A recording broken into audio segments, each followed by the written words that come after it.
Welcome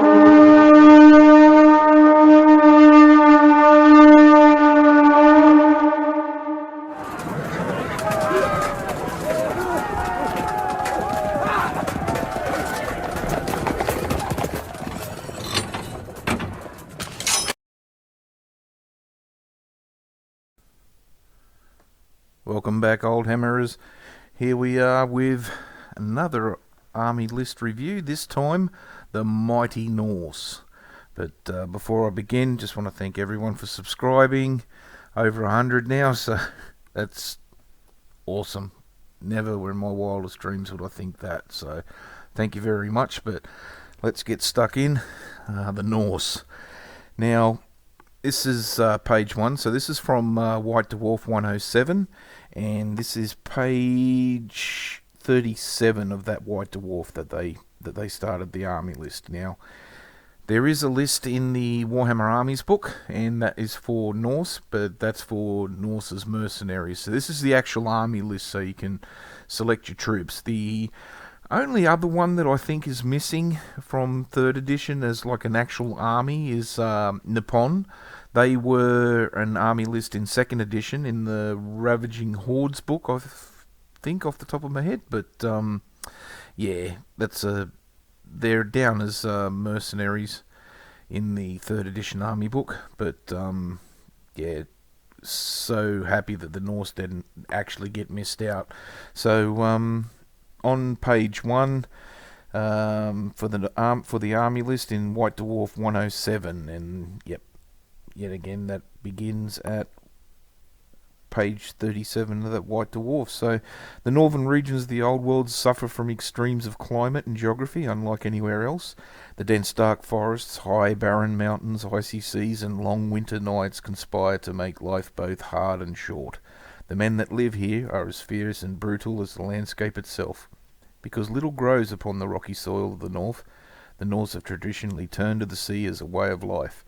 Their famous dragon ships set out towards Albion, the coast of the old world, and even further afield, bringing warriors to pillage, extort, ravage, and occasionally to trade or hire out as mercenaries. The Norse love battle, song, and ale, but most of all they love battle. So, yeah, that's a brief rundown of the Norse there. The sedentary old worlders tell horrifying tales of the Norse, attributing to them all manner of magical powers and barbaric practices.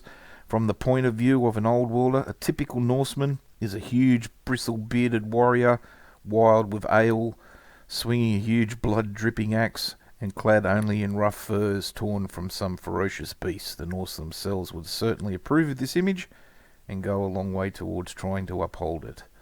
So that's, yeah, rundown of the Norse there. That's what captured my imagination for Norse armies back in the day. I think White Dwarf 107 was one of the first editions that I got. I think off the top of my head it was around November. So we moved from the country up to the city, and yeah, that's where I discovered, first of all, Blood Bowl, and then Warhammer Fantasy Battle. So we're looking at the War Herd. That just lists all our troops that we can get. So we're basic humans, again, for Norse. So average initiative, average weapon skill and ballistic skill, strength and toughness, leadership, average, everything average, and rocking in at 5 points. But your heroes, that's where it starts to amount for the Norse army, and we'll see that in the points breakup and lists and things as well. But yeah, there's our Norse there. We can also take wares as well, so like Wolfmen, and they can have either like a basic profile, so extra weapon skill, extra strength, extra toughness, extra initiative, 8 leadership this time. Intelligence goes down to 6 though. But they've also got heroes as well, like levels 5 to 25. But they can also take the form of a giant wolf, and the points value doesn't change for that. So they're rocking out on 20 by 20s, and when they go to turn into giant wolf form, they're doing 25 by 50s. Yeah, so that's our human part of it, and we'll get on to page 2 for the next part of it. So here we are back with page 2, and some really nice artwork there. Some Norse ripping into some orcs, and here we have the Norse Dwarf contingent. Now, Norse Dwarves are what makes this list unique, along with Ulfwenar. That's how you say it, I think. Ulfwenar and Ulfwenar. Maybe it's a V instead of a W. Not sure. Someone can let me know. That'd be great. So Norse Dwarves, they were... Just makes this list unique, you know? Like, dwarfs are quite good. Yeah, they're slow. But doesn't matter what army you're going to be putting on them, they're still going to be rocking out at 3 inches a movement phase. Their weapon skills better than a normal Norseman. So's their toughness at 4. Initiative not quite as good at 2. Depending what you arm them with, like these guys, hand weapon shield just to give them that extra saving throw for more durability. Double-handed weapons are good, but we'll see those as we come to the actual selections and troop types, the real guts and the meat of the army list. But just let you know there that Norse armies are neutral, and infantry are on 20 by 20s, except for the wares. When they go to giant wolf form, they're on 25 by 50s. Also, it says psychology. Now, there's a lot of special rules for the Norse, like the undead as well. So, Norse armies are bound by several of the special psychology rules. For this reason, the Norse army should be considered as an expert army. Well, I don't know about that. If that's the army that you only know, then yeah, obviously you're an expert about it. I don't put myself out there as a Norse expert, though. By the way, suitable for players familiar with additional rules. So Ulfwenar are subject to automatic frenzy in Wolfman form. Were characters are also subject to hatred in giant wolf form. Berserkers are subject to automatic frenzy and all other rules given on page 96 of Warhammer Fantasy Battle. Troll and Giant Slayers are subject to the special rules as summarised in each entry given in full on page 213 of Warhammer Fantasy Battle 3rd edition. Norse are subject to saga animosity against other Norse. Norse Dwarves are subject to saga animosity against other Norse Dwarves. Saga animosity is explained in Warhammer Fantasy Battle 205 to 26. They are the pages. Ulfwenar, Norse armies can include units of wares called Ulfwenar or Wolf Warriors. Cannot be led by ordinary heroes. They have to be led by another were hero. Like other units, Ulfwenar do not have to be led. What was that? Like other units, do not have to be led by characters. Oh, okay. So you don't have to take character if you don't want to. If you want that leadership bonus and cool bonus and willpower bonus, then yeah, you'd take a hero like a level 15 character for a level 15 hero is his leadership's 10+3. So a normal Wolfman has a leadership of 8, so the +3 would make it 11, but the maximum you can have is 10, so it'd be 10. So you'd have that maximum leadership bonus with just a level 15 hero. Cool and willpower would be at 9, So that's not too bad. Intelligence still sticks at 6. And yeah, the only way you're going to improve that is with a level 25 hero. But he's 265 points, so that's a fair chunk to be hitting out. And also there we have... that's the other thing as well. Ulfwenar may enter a battle in either human or wolfman form, but once changed to wolfman, they remain this way for the rest of the battle. Tactical advantage of a unit changing suddenly into wolfmen must be weighed against the chance of a unit not changing at all.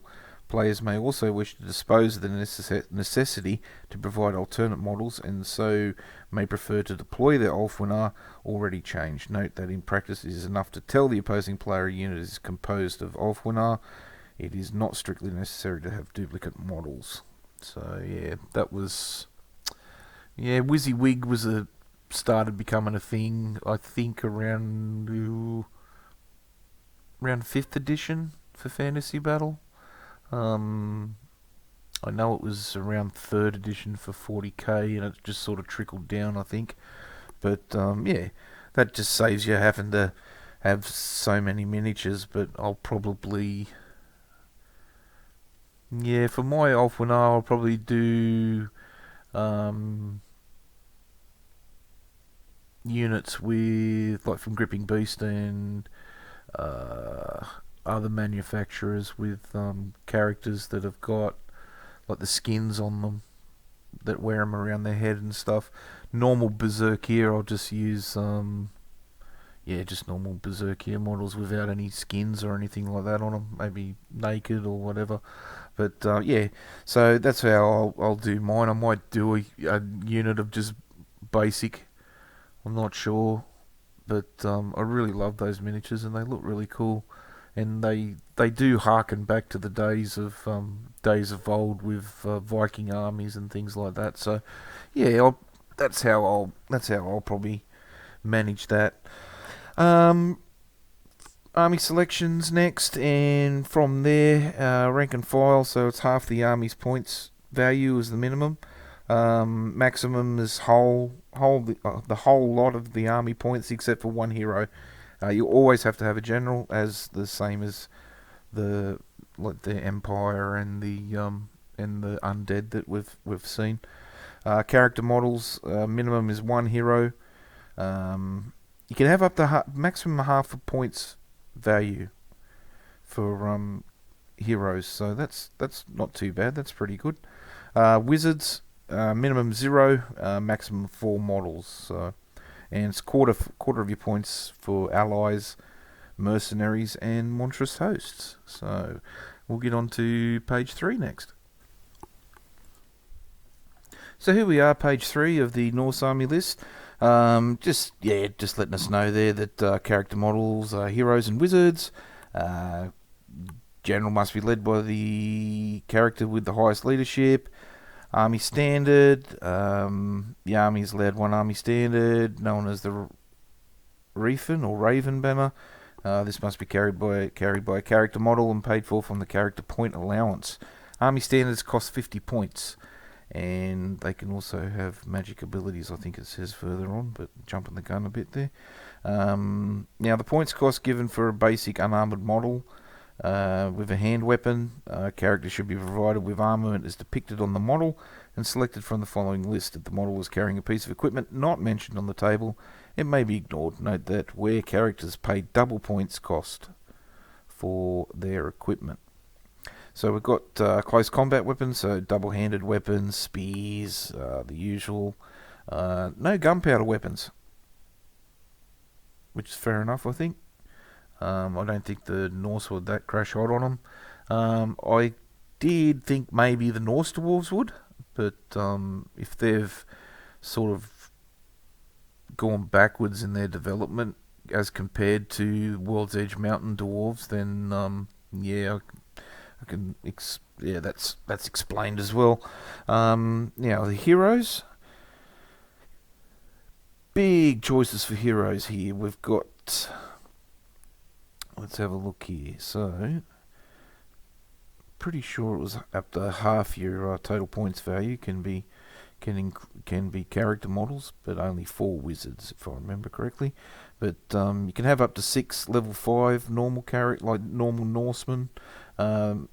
List the points there for Norse, human Norse, and Norse Dwarves. Level 4 of level 10s for both. 3 of level 15s. Jarls, that's 2 for their level 20. So that's 105 for a human and 168 for a Norse Dwarf. So that's getting up there in the pricey range. And the Kings, they're level 25, and you're looking at 130 and 208. Now, were characters, you can have 2 level 5s, and the rest you can only have level 1s. So level 10, level 15, level 20, and level 25 only level 1s. Same again. Level 5 heroes must be assigned to specific units as leaders.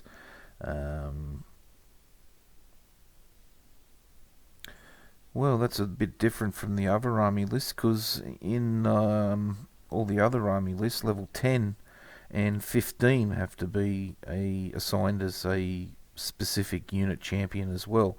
But for the Norse, these hero leaders are referred to as champions. Champions are part of the unit they are assigned to and cannot leave it. Other characters may be assigned as champions or left as independent models, free to associate with and lead any unit in the normal manner. Where characters, where present, must be assigned to Ulfwenar units as champions. Where characters may not operate independently, but always act as unit leaders of their kind. An Ulfwenar unit may only have 1 champion, so the number of where characters will always be limited by the number of Ulfwenar units in the army. So that's cool.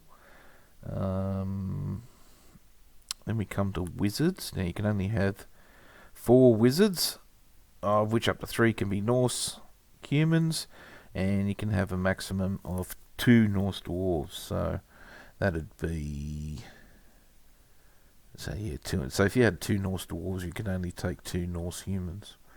But yeah, I don't know if you take a Norse dwarf wizard. They only have half the power level of a normal wizard, so wizards may join and take over command of units, but are never unit champions and can always leave a unit if they wish. Maximum number of wizards and their magic level is given below. So a level 3, like you can have 3 level 5 wizards.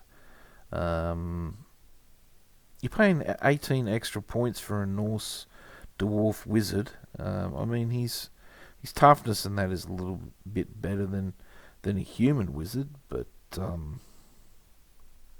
and his weapon skill's quite good. I mean, like a Norse dwarf level 5 wizard, for instance, like the lowest of the low, his weapon skill's 5, where a human Norse wizard is 4.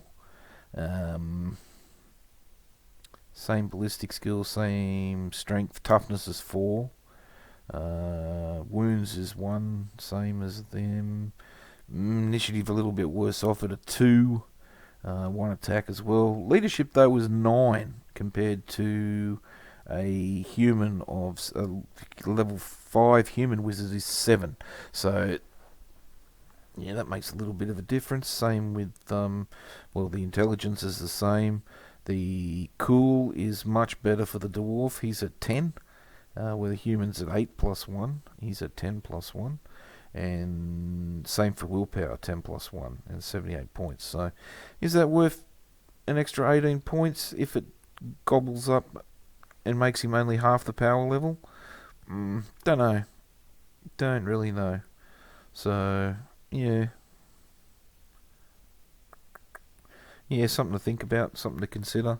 Be nice to have a Norse wizard just to throw online, like a Norse dwarf wizard, just to, yeah, something to have. Chuck him out there every now and again. Yeah, there's the spells again. Level 5s get 3 level 1. Now, all spells are generated randomly from the appropriate battle magic chart. Wizard may also use other sorts of magic if the player chooses.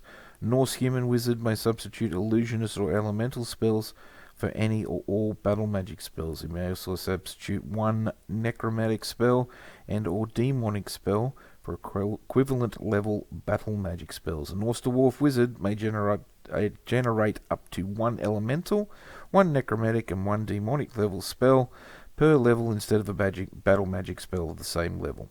But just remember that he's going to be at half the magic level that a normal human wizard would be. So I'd have to work out whether that's rounding up or rounding down. I'm not really sure about that, but yeah, that's one to look at.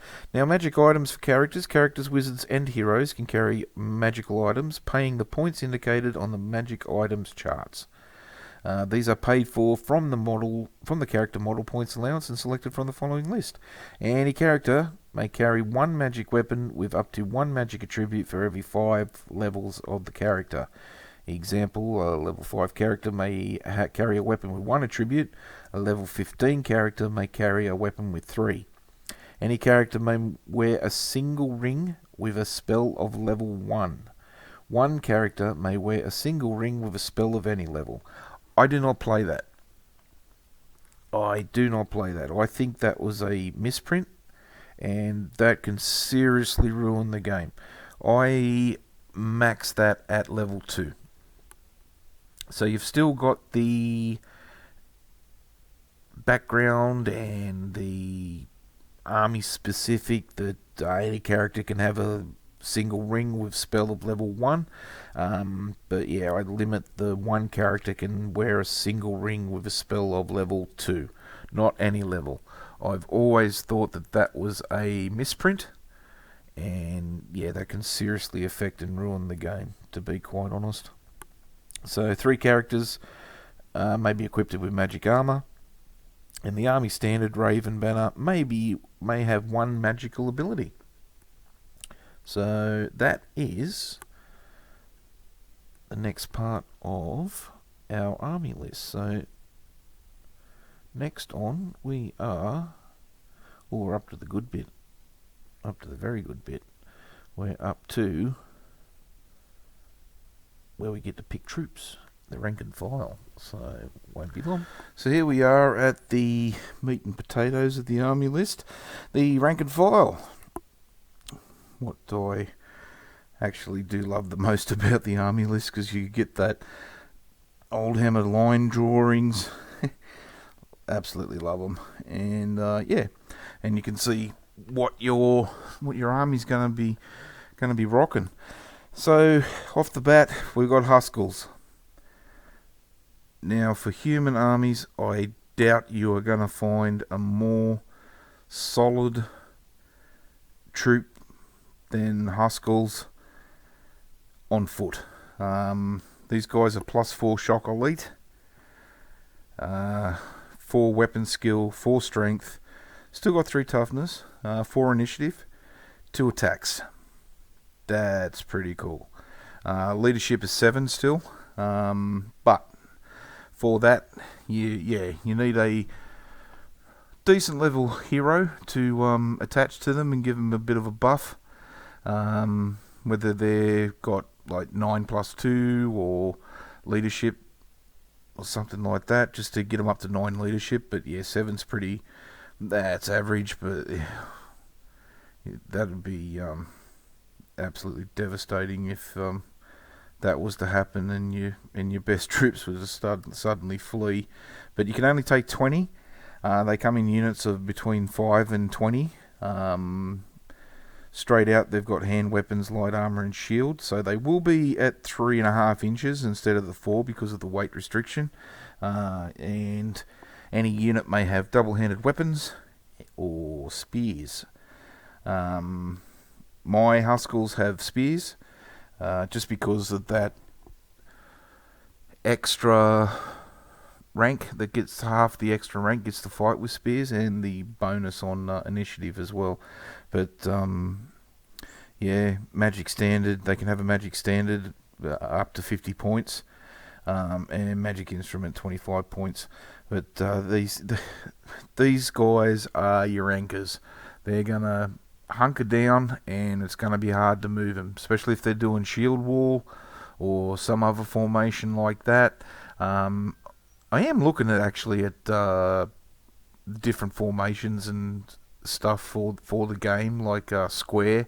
I was talking to Ken from Proxy Models, and he was saying that he's pretty sure that square formations can't be pushed back in hand-to-hand combat, so that would have stopped the undead from pushing back the Huskels in the battle report and making them flee. So that's something I've got to look up, and but different formations are just so many options for 3rd edition. That's what I love about it as well, and that's why I love this list, like, because you've got humans, you've got wares, you've got dwarves, and they're not chaos lackeys. They're more sort of like your Vikings from the Viking Age, and that's what I love about it. I've just got images in my head of the Berserk here on out on Stamford Bridge holding back an entire army. That'd actually be a really good scenario, actually, like a battle like that. You could have maybe Empire or someone like that trying to cross a bridge with one Berserkier holding the bridge, and they can only come at him one at a time with the rest of the Norse army. Gets the old creative juices flowing. Some thinking there. Sounds good. Then I could model a river and a bridge. Oh, so many ideas, just not enough time. But I got to focus on doing the rest of the army list. So that's stuff for down the track. But so the warrior bondsmen, they're your next troop. You have to take 20. So those that haven't seen the battle report or anything like that, I have 20 in my army straight off the bat. I know it's only 1,000 points, and you can reduce the minimums by a third according to the army list, but I just keep them at whatever they want for the 3,000 points, because let's face it, like, I was never just going to build 1,000 points of undead or Norse or beastmen or empire. It was always going to be 3,000 plus. So I thought, might as well build the minimums and get them out of the way straight away. So that gives your army its feel as well for the time. So no army's just going to be turning up with like 20 Huskels and 4,000 archers for the Norse. They're going to have bondsmen. Got to have someone that's going to row.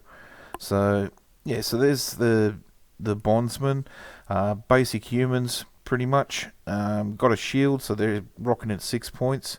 Oh, sorry, I don't think I mentioned that the Huskels are 12 points each. So a bit pricey, but still, excellence demands the best price. So warrior bondsmen, 6 points. They come with a shield, so no movement penalties for those. Unless you take light armor, which is another 2 points, and any unit can have double-handed weapons or light armor, spears, throwing axes, or throwing spears.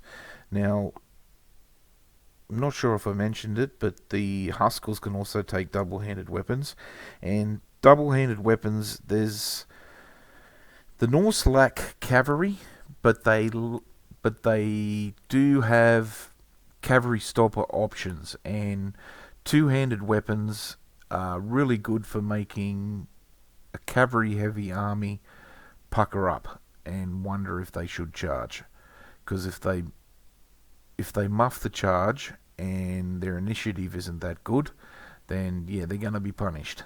So double-handed weapons is not too bad. So you can have a maximum of 120 bondsmen. Looking at units between 10 and 30, but they make nice blocks on the tabletop too, all ranked up and looking pretty cool. Next one is bondsman archers, basic archer units for humans. 7 points. They've got a bow and a hand weapon. You can swap the bow for long bows. That's what I did for the battle report. So they got long bows, a little bit of extra reach. Again, give them light armor and shields. I didn't during the battle report, was basically I didn't have the points, and I was hoping that because they were sitting back a little bit, that they would not have to worry about having armor and get into hand-to-hand combat. And they didn't. They just fled. So that was a bit of a problem. But next up is Berserkers. Now, Berserkers have got special rules attached to them.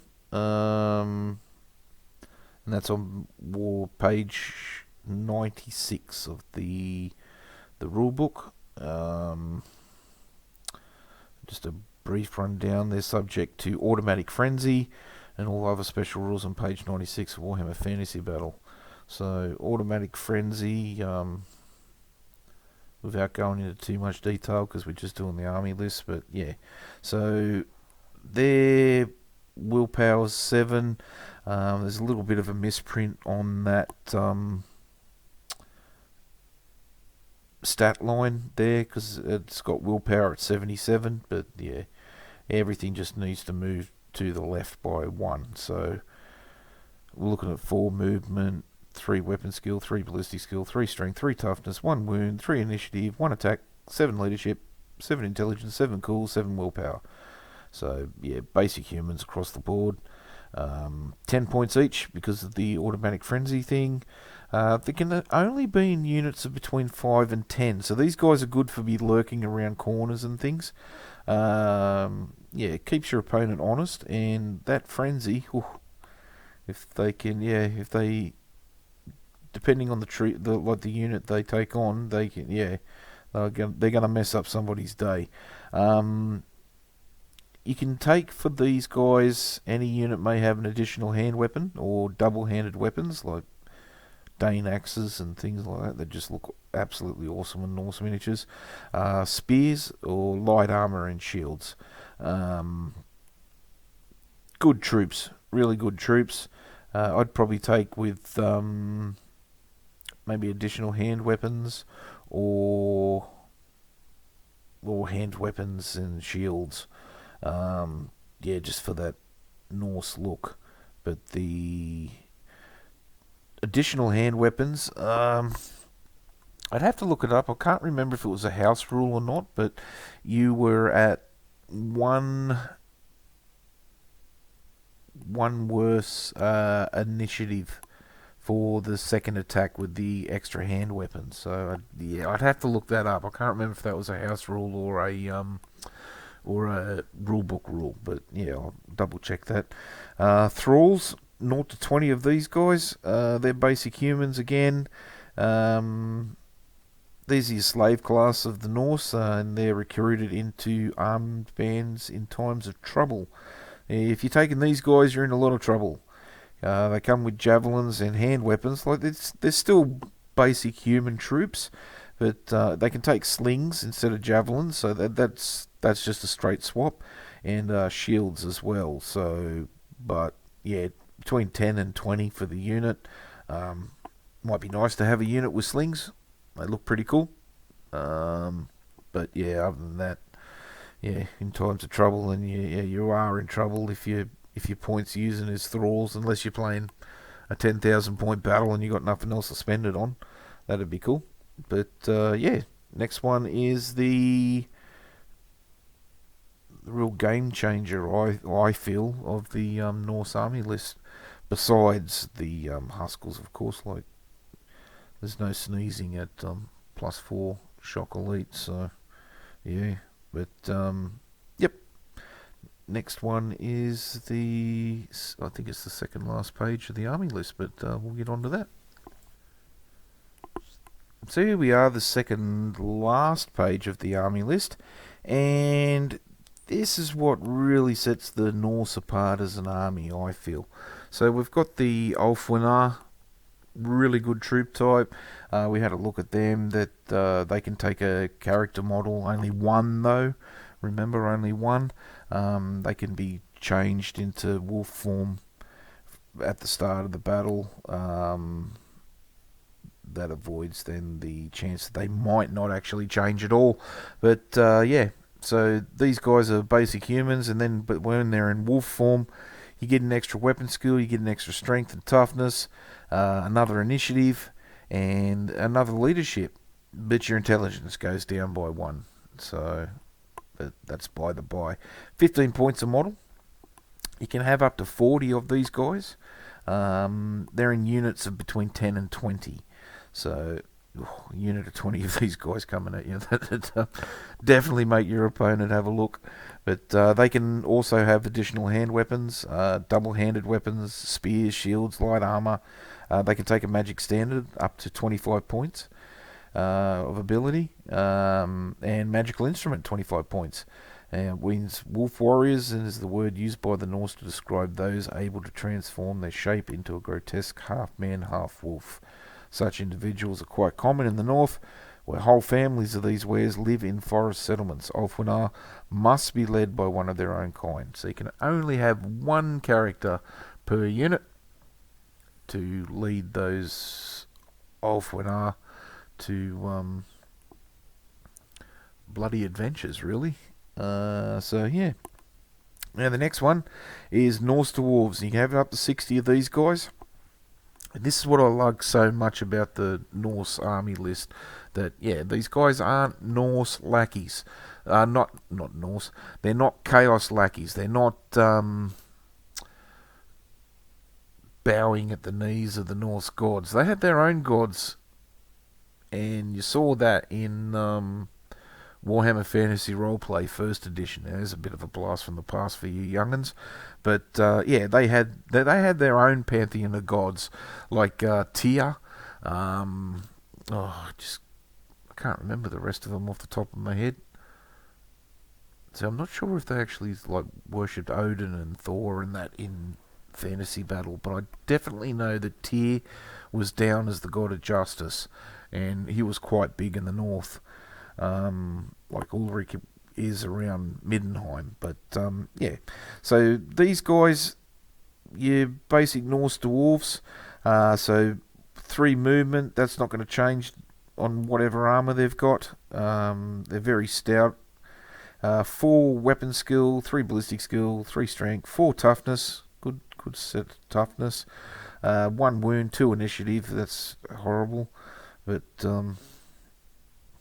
not much you can do about that. Just hope that their extra toughness and a good saving throw is going to let them strike back. 9 leadership, that's really, really good. 7 intelligence, average. 9 cool, 9 willpower. Been there, done that, basically, for these guys. You can have up to 60. They come in units of 10 to 40. Points per model is 10, so a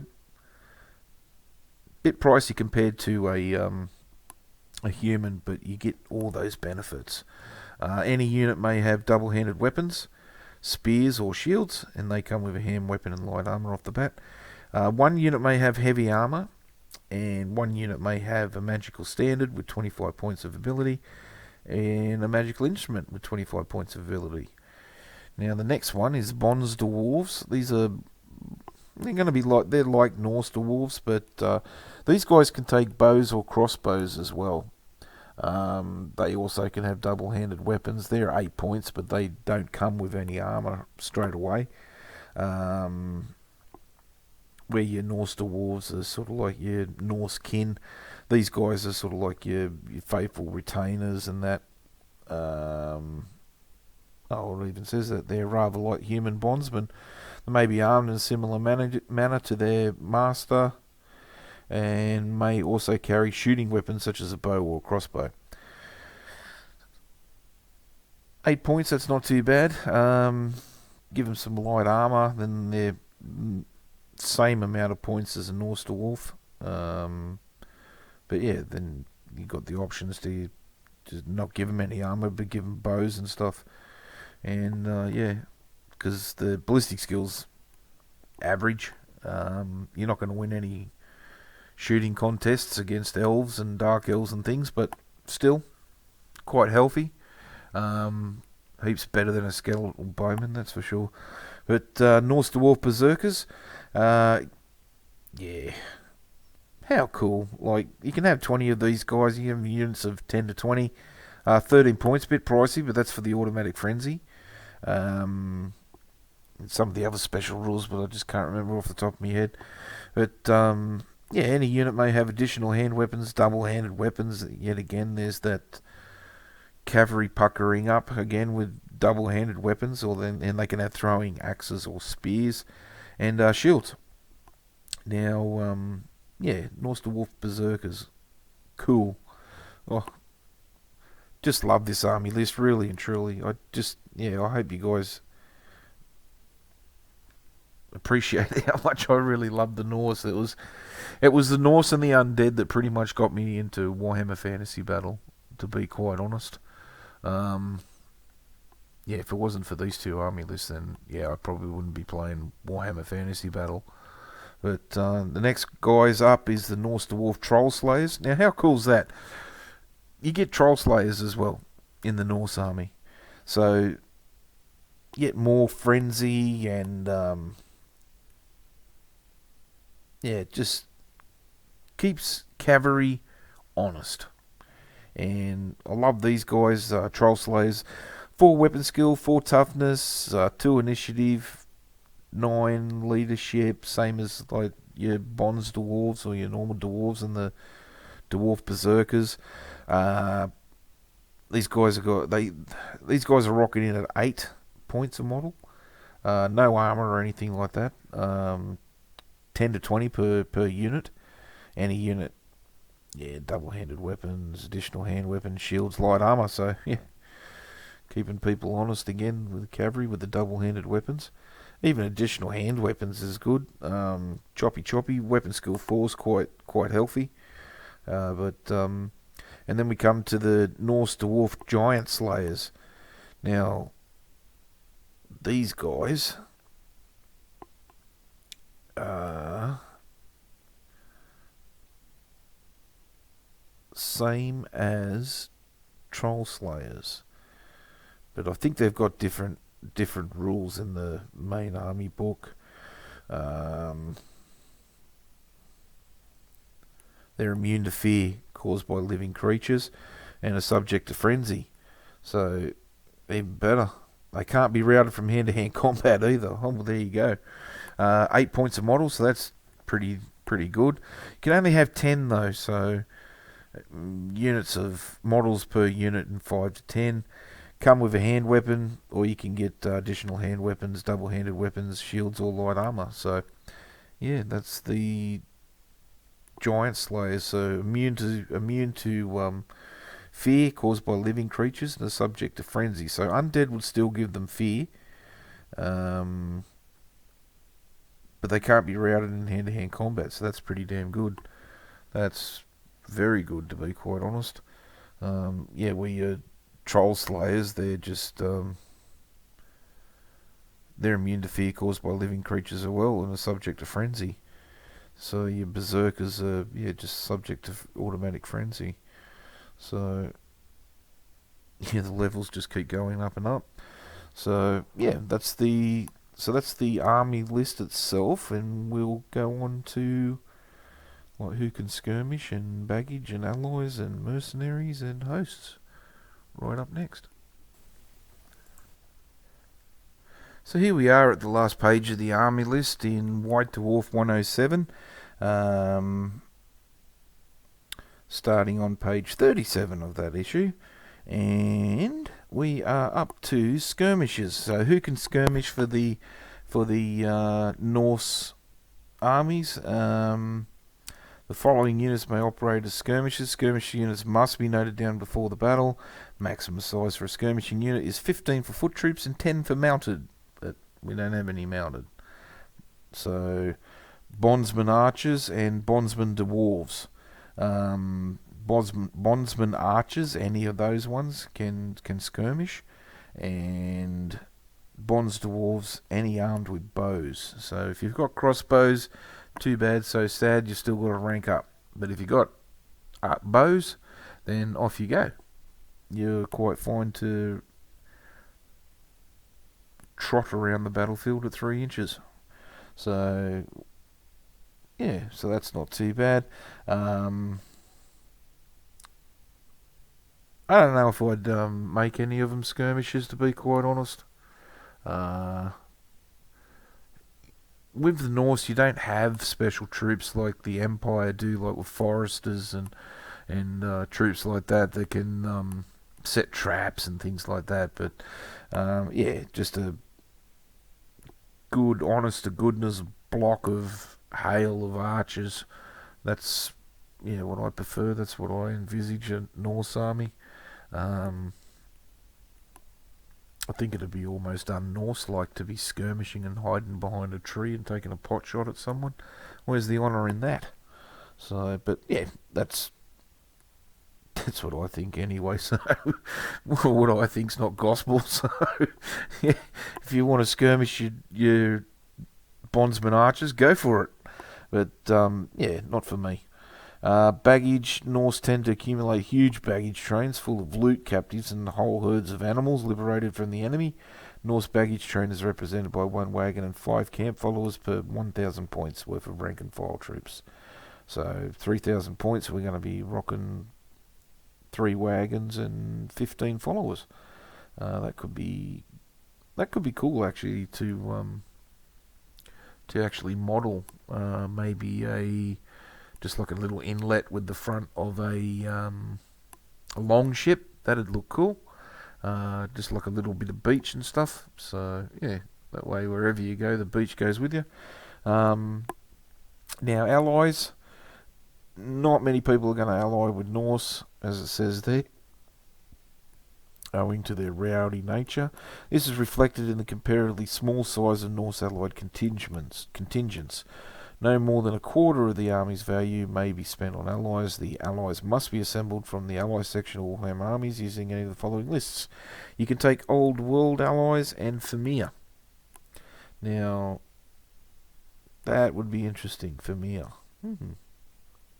That could be something to look at, actually, for my Norse army, of like having an allied Famir contingent. Famir don't see them very much. They did do a separate army list for the Famir as well, but I think it only had like 2 troop options and 2 character options, and it was like 3 pages all up or something. But yeah, we might have a look at that, because that's one of those races you don't see anymore, and it just adds to the exotic nature of Fantasy Battle 3rd Edition and the Norse as a whole. Being able to take those guys as allies, that's cool. I like that. Mercenaries. Majority of mercenaries in the Norse army are often other Norse Dwarves and Norsemen from one area of the kingdom, will often hire out to another kingdom or roving adventure, depending on where the best bloodletting is at the time. Other interesting allies include giants, as many of these large and dim-witted creatures live in the Northlands. The player may spend up to a quarter of the army's total points on mercenaries assembled from any of the following lists, detailed in the mercenary section of Warhammer Armies. So you can have old world mercenaries, ogres, some more Norse, and giants. So that would be cool too. Giants and ogres would be pretty sweet to have as mercenaries. I don't know if you'd take Norse mercenaries. I mean, you've already got a Norse army, so where's the fun in that? But well, suppose they put it in for the background, but that's cool.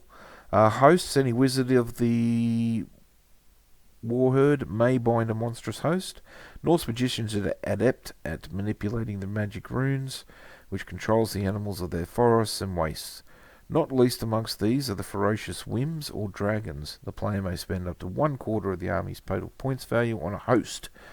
The types and numbers of creatures allowed in the host are given in the list below. Monstrous hosts may contain 0 to 3 dragons, 0 to 20 giant wolves, 0 to 5 bears, and 0 to 5 eagles, and the points costs are listed there. And that, dear Oldhammerers, is the Norse army list. So we've come to the end of the Norse army list now. And that's the 3rd of our roundup. I did a night shift last night, and yeah, so I just wanted to get this video out. I'm waiting for the dishwasher to finish today, actually, not washing machine. So yeah, just tidied up the kitchen. I thought I'll whack that on and get the Norse Army list out, like review, because yeah, as I said before, the Norse are one of the armies that got me into Warhammer Fantasy Battle 3rd edition. Now, my castle hasn't arrived yet, Mighty Fortress, which I'm very disappointed about, so hopefully that'll turn up soon. And I did do a bit of buying the other day, so I'm not going to tell you guys what it is, but we'll see that. I'll do a unboxing of Oldhammer goodies when we come to that. But yeah, I've been at work, so I haven't been watching that much YouTube as much as I'd like. So yeah, I haven't got a what have I been watching segment at the moment. It seemed like a good idea at the time, and as soon as I do that segment, then I've got no time to watch YouTube. So I've got to figure out a way so I can just watch some YouTube videos while I'm doing some painting. That'd be cool, and then that way I could let you guys know what I've been watching. Oh, that was the other thing too. If you guys have got pictures of your armies that you're painting and stuff like that, email them to me, and then I'll pop them up on the page. And if you've got a Oldhammer channel, yeah, drop me a line so I can watch it and then plug it. Because yeah, any day with Oldhammer is a good day. So yeah, just get them out there so people can see, and yeah, then we'll climb this mountain together. But yeah, other than that, that's a roundup for the Norse Army list. I hope you guys enjoyed it. Like and subscribe, drop a comment, and yeah, keep climbing that Oldhammer mountain. And at the end of the day, guys, thanks to all my subscribers, and stay cool, stay old.